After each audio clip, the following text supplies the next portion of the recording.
shoulder up. No. That's okay. That's okay. Hey, I used to. Sorry, guys. You must have. He had stock with the KT tape industry.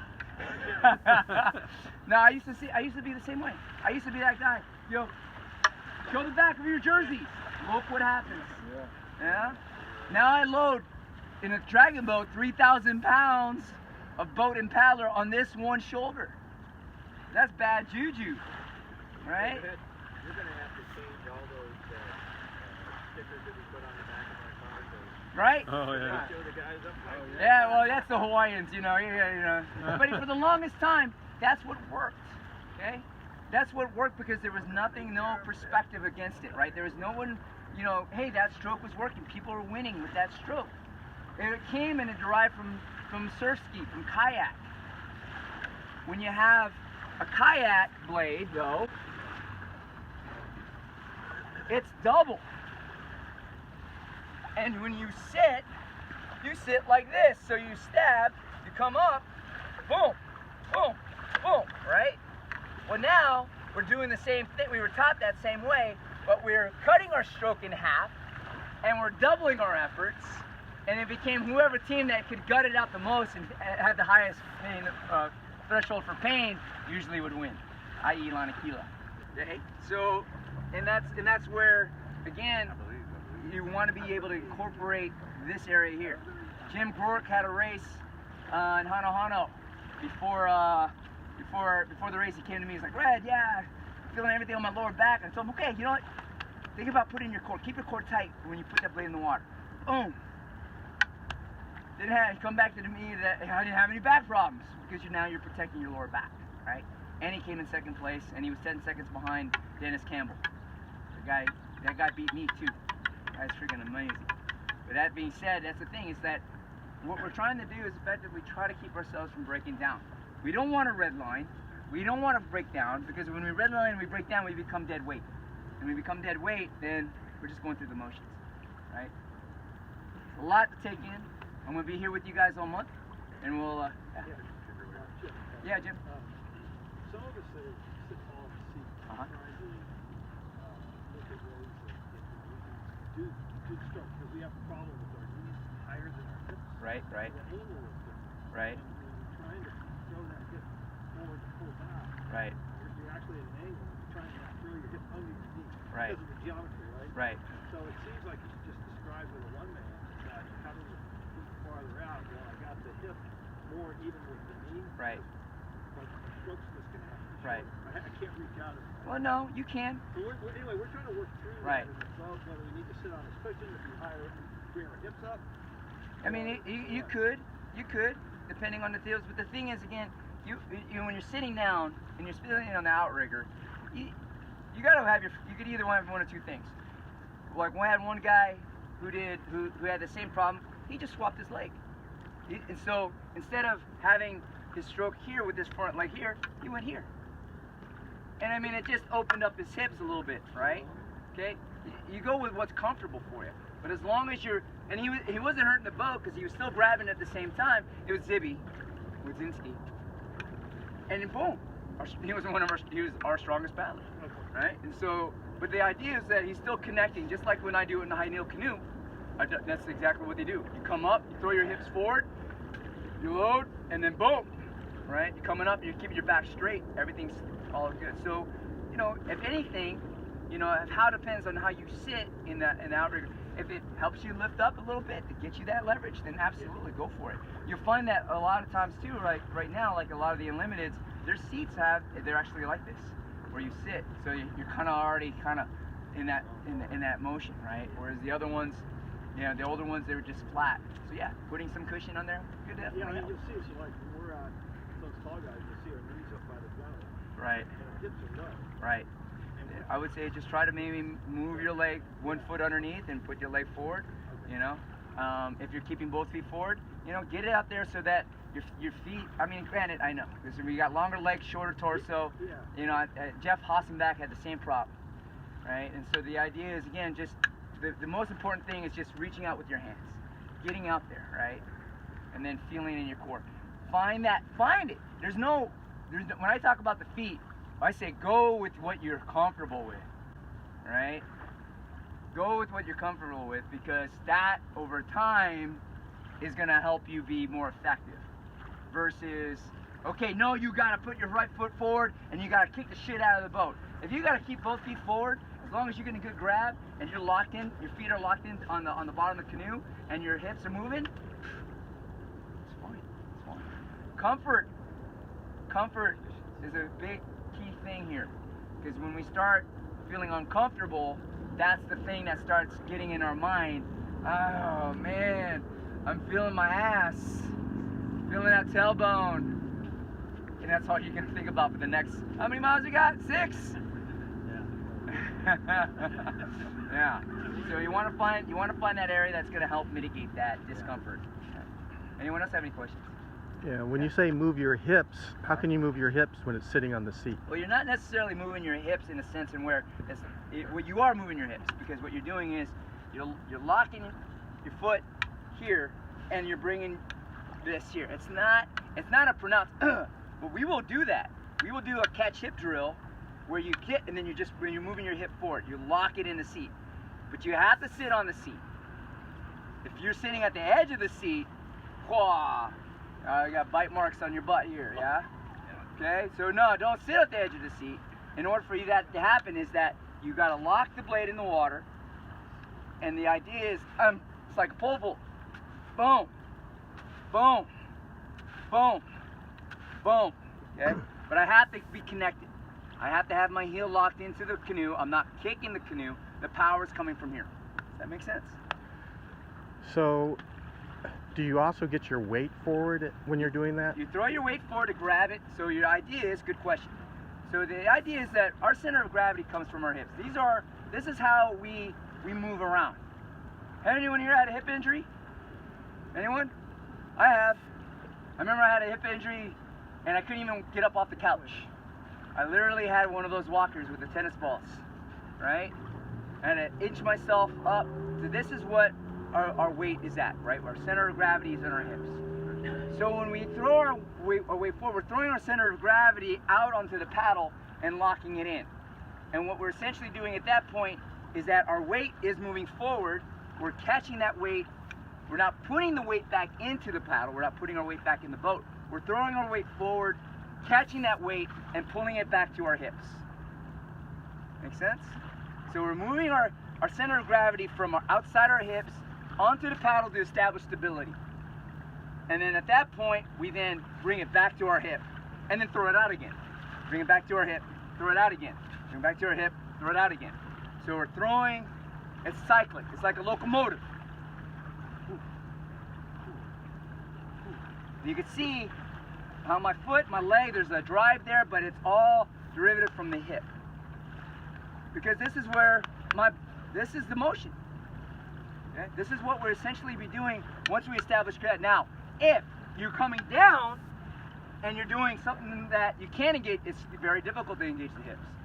All you're doing now is impacting your hip adductors. You're using this here instead of your glutes, and I don't know that you're impacting your hip abductors. I know this because I have a problematic hip abductor, because I had a hip injury, and that came from that whole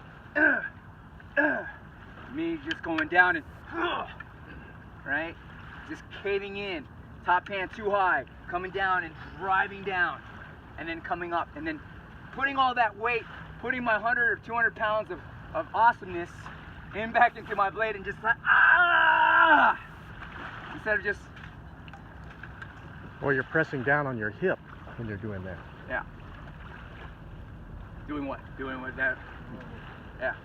So it's basically impinging. That's why my hip abductor, right? So it becomes, I'm putting my weight, as what Tro said, into my hip instead of keeping it there and using it as it means like a piston in the transmission. Yeah. Right? I'm just grinding it down. Yeah, the weight should be on your foot. Yes. The weight needs to be on your foot, because you're transferring that weight from your hip back onto the blade. The heel, you're feeling that press, and that is going to activate those. That becomes your 3 connection points. 1, 2, 3. Right? And then same with the boat. But as we come in here, we keep our core tight, to protect our spine and incorporate that diaphragmatic breathing. Does that answer your question? Yeah. Did that give your point across? And 2 years ago when you were teaching us, you were saying, okay, just lean forward Right. and sit up. Right. Lean forward and sit Right. up. How has that changed? Well, it hasn't. It's just now how it's being really conveyed. Because before, it was just throwing the body forward and back. When you use your hips, and your hips does this, your body gets upright. So you have to put your body, you have to lean forward to set, like I said, throwing your weight forward. So it's not so much just going back and forth anymore, although that's a metronome element that we still should be doing. But what I learned from NAC was that your hips does this. See, if I'm here, I come up. See that? That's why I came up with the peckers up deal. You come up, so that your hip is riding the body. It's not your back just throwing your weight forward and back, as I thought initially was just this is the case, because no one explained it to me until they found out from the Tahitians, and the Tahitians told them, and then they told me. It's like, no, and Jimmy Spoto even showed me this little thing where it's like a you got that on record? I got that from Jimmy Spoto, putting that on there. Okay? So, and he was a stroker for NAC's top crew. Okay? That's basically what is going on. So you move your body forward to set the blade in the water. Then you incorporate your hip to lift up. So there's your hip rights the body. The hip rights the body. But you gotta have your foot. But so you don't want to, that's why you don't want to kick, but you want to keep pressure on your heels so that way you can feel your hip incorporate. The power comes from here though. Okay? Huh? How long have you been paddling? No. Oh, this one? Oh, I'm sorry. This is a 49. I found that because of this, I'm finding myself going shorter and shorter now. Because what I'm thinking about is the tip of that blade and the entire face of it. I can still use a 50. I probably should have brought a 50 for a big boat. But for one man, I use a 49. And right now, 50. So in anything that, if it's too long, you don't want your shoulder to be up too high. It could be too long. So there's another thing too, how you hold the blade. If you hold the blade like so, this close, your shoulder is going to be high, right? So choke down. What about that? Now what happens is you're going to feel more of the blade. You're going to have to put a little bit more torque into that, right? But that's going to allow you to grab. Better to feel it here and here than here and here. There you go. Anyone else have any questions? Yeah. So, as you're going forward, putting your paddle into the water, how do you avoid cavitation? Good question. So the question was, how do you, when you put your blade into the water, how do you avoid cavitation? Patience. Again, just like what I was saying earlier about how that whole locking in, you got to use your hips, you got to use your body. What I say is your lats, once you're here, at the beginning of your stroke, it's your lats and then your hands at work. This is the agile phase. So I come up and I set the blade. So I'm thinking about putting it in a mill slot. Like there's a slot there, right? So if I start, but I got to set it in first. If I start my pull before I actually put the blade completely in the water, then it's going to cause cavitation. You're going to start seeing little whirlpools around the shaft of the blade, because what's happening is as the blade is going into the water, you know, it's, imagine my hand, this is the water. I'm coming in, and then just instead of setting it in and then go, I'm doing this. And you can see how what happens to the blade. This is a byproduct of cavitation. You're going to get bubbles. You're going to get that water come up around the side. It's just, you're just slipping. So you have to think about setting the blade. Setting the blade. Setting the blade with your hands. Using your core. It's control. It has to be control. If you just rip through the water, if you don't set the blade, submerge it, as it was said earlier, and you start your pull before, and you start it in the air, looks good, everyone does this, looks good, and then you start your pull before you actually put the blade in the water, you're going to create cavitation. And that's your question. Anyone else?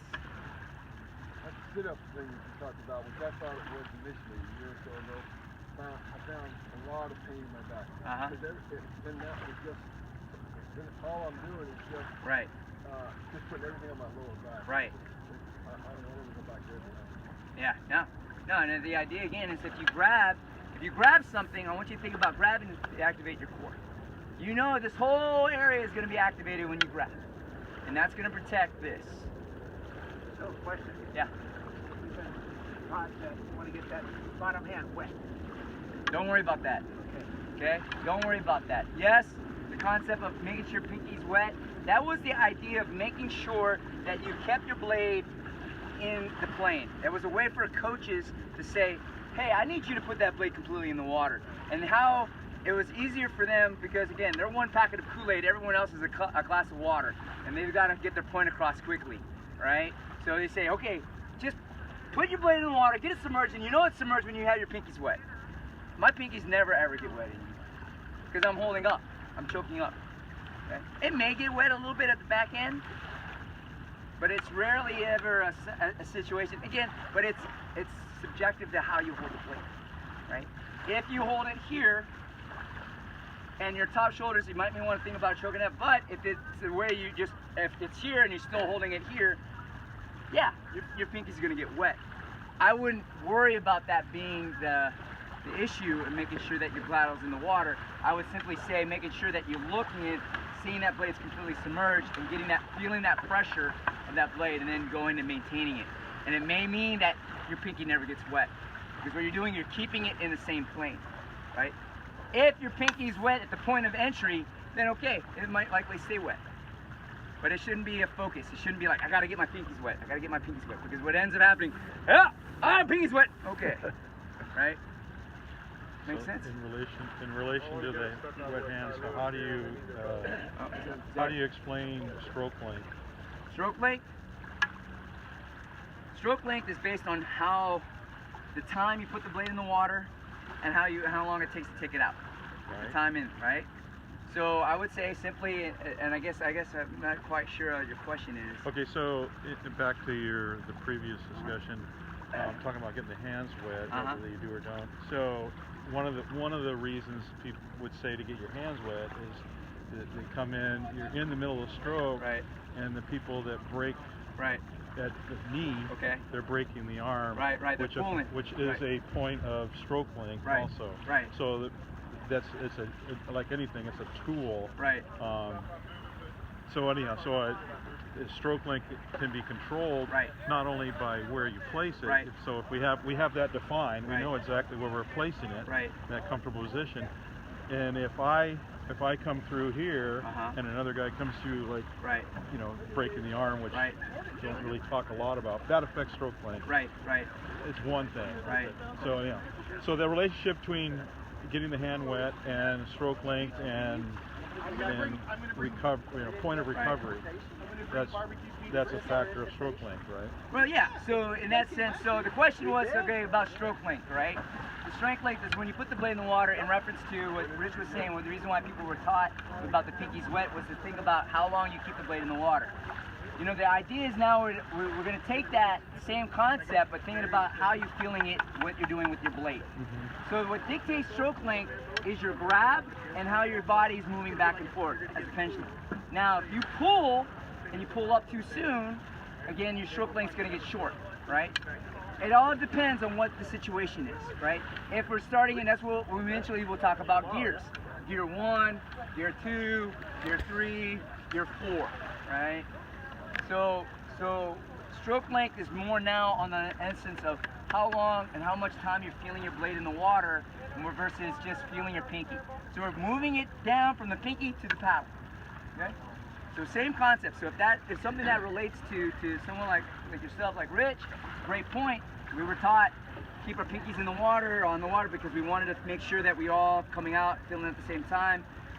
Now you're thinking about the blade, not the pinky. Make sense? Okay. All right. Yeah. One more, because we gotta get on the water. Okay. Yeah. Quickly. Yeah. You just go through the sequence from the beginning to the end, and then talk about top hand. Yes. Okay. So one last thing before we go. The sequence. Beginning of the stroke is here. Blade's out of the water. You're moving forward. You put the blade in the water. The act of moving your body forward is putting the blade in the water. It's not forward and down. it's forward, one motion, right? Boom. Once you put it in, you have it submerged, you grab. Grab with your body, and then you bring yourself to it. Okay? Do it, rinse and repeat. So basically, it's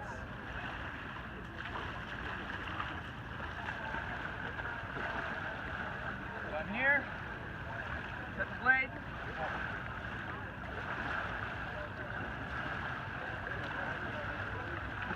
Notice how I'm setting the blade before I move my body forward. Grab, go. Grab, go. Grab, go. Grab, go. See how my hip is going forward? But I'm using this for leverage. I'm establishing stability. My feet are locked at that point. I can walk forward now. You can't walk without your feet. You gotta use your heels. Bap. Pick it up. Bap. Pick it up. Make sense? Does that answer your question? You good? All right, let's get in the water.